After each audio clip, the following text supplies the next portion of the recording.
On today's episode, oh, hold up. Today we're talking about tires. More specifically, I want to know if this more expensive racing tire is any better than this replica of a stock tire that would have came on my bike originally. Now this video isn't meant for the guys that are already taking their bikes 50, 60, 70 plus miles per hour.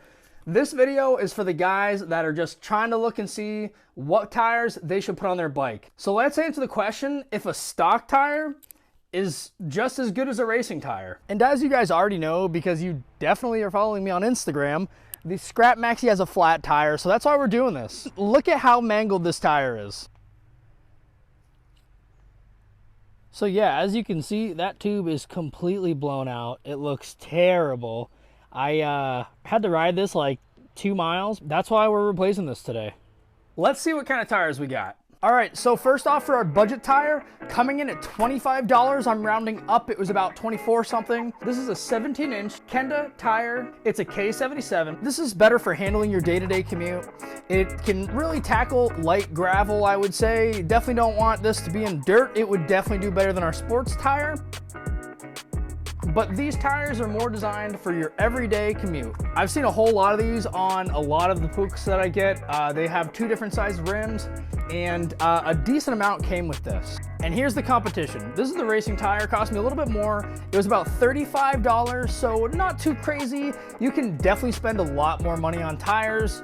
This is, I would say, what an average Joe would end up picking up. Now these tires are a little bit different. These are Midas Sava MC11s. These tires are also 17 inches, but instead of a 2-inch width, these are actually a 2 1/4, so it's a 2.25. Now there are some cons to the racing tire. The biggest thing is that there's a lot of flat surface area on these. So if you do hit a gravel patch, keep your balance, be safe. Whereas our cheaper tire has a lot more tread to accommodate that. Like I said, guys, obviously a $30 difference in total price, the $50 tire versus the $80 tires, isn't really a huge difference, but you can go crazy with tires. And if you guys want to see more of that, let me know in the comments, and maybe we'll splurge on some crazy expensive tires. Now let's go ahead and see the differences between the 2 tires close up.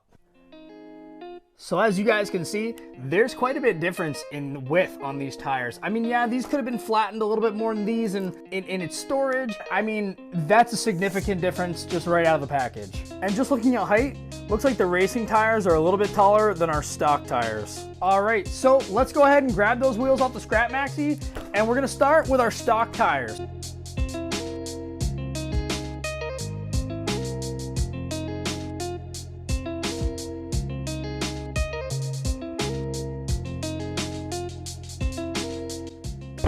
All right, I've actually never had this rear tire off ever. So I'm gonna go ahead and quickly disassemble this tire here, and I will show you guys a nice, easy way to get these right back on.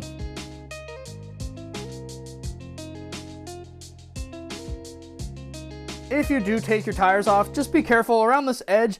This whole edge is metal, so be careful not to run your fingers along an old tire, especially like this. It's a little bit of lubricant and a rag just to kind of prep the wheel so it's easier to slip the rubber on. So I like to soak the rag.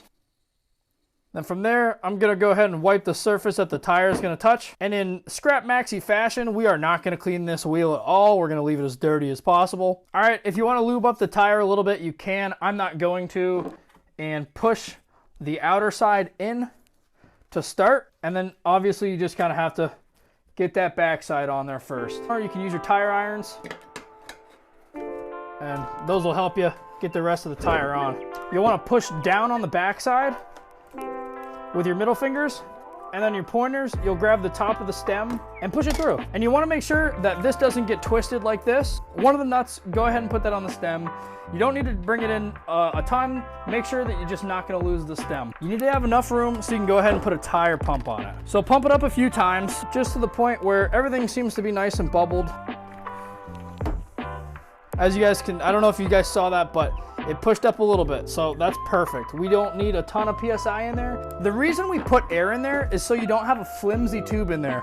So when you go ahead and put your tire irons on there to get this in, you don't pinch the tube. There's nothing to pinch because everything's just gonna rub together instead of pinch over top. As extra insurance, I do like to put a little bit of lubricant inside as well.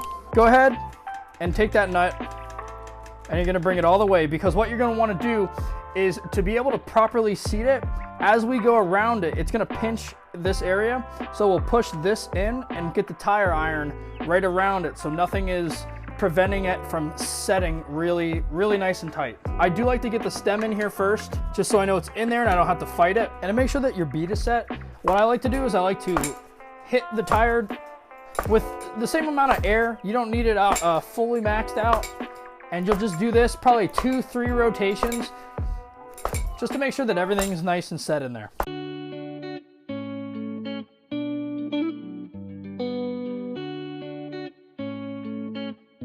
All right guys, tires are all on. I gotta say, now that we have new tires, and I assume that the racing tires are gonna be even better, now these tires finally let me use my kickstand properly. I don't have to hold this bike up somehow.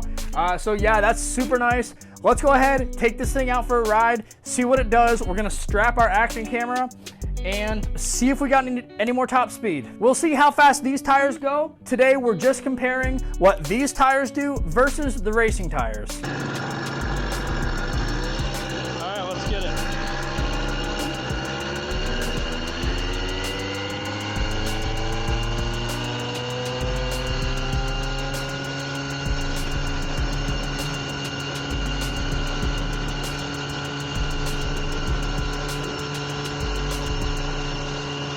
All right, guys, so here are the results. With the standard stock style tire, it did about 32.3 miles per hour. The bike's running a little slower than it was in the last video where we upgraded the clutch, so I'm kind of surprised. At one point it was doing 38 point something, so I might need to look at the carburetor or something, or even adjust the clutch one more time. And the racing tire did 34.8 miles per hour. Hello, Toby. So I'll leave it up to you guys if you guys think that the price tag of $15 more per tire is actually worth it or not. I do have to say, I love that they stand a little taller. It helps my side kickstand. The bike has never been able to fully stand up, so now it's able to fully stand up, and I love it. These were just two very standard tires, whether you're looking for just a stock replacement or just a small little upgrade. So what do you guys think? Do you guys think that these tires are worth it or not?